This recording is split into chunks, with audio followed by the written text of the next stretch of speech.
Hello mga ka-trending, welcome back to ZK Trend. Matapos mag-post si Darren Espanto at Piolo Pascual na nanood nga sila ng Coldplay concert, ay talaga namang maraming nagsasabi na kasama umano sina Donnie at Bells na nanood nga ng concert.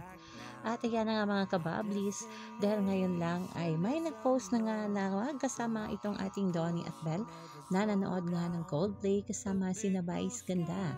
At makikita pa dito na talaga namang nakamachi pa ng suot ang dalawa at talagang matching-matchy ang kanilang t-shirt at pants na isinuot.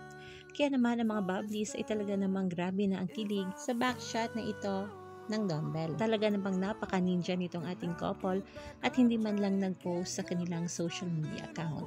Ayon nga dito sa ilang comment ng ilang bula sa X, Dumbbell spotted with Vice, Robbie, etc. I think they watch Coldplay nga. Puro more.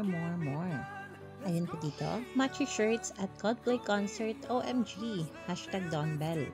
Ha ha ha ha ha ha, Dumbbell house the Coldplay concert with your matching shirts. Ako talaga may tawang-tawa, keep on assuming while Dumbbell keeps on proving you all wrong. Dumbbell backshot supremacy plus matchy shirts. The Ninja Lovers with their matchy shirt, hashtag Dumbbell. Flashback to the Dumbbell livestream na kumanta sila ng My Universe. Brings me back to their Como lives na they were playing My Universe and it also played during their LICB raining scene. Now they're attending Coldplay concert together in the UK. Kaya naman ang mga bula ay himlay na talaga sa paayuda na ito patungkol nga sa Dumbbell. Yan lang muna ang pa-update natin ngayon mga kabab. Stay tuned for more Dumbbell updates. Hanggang dito na lang. Maraming salamat sa inyong patuloy na panonood.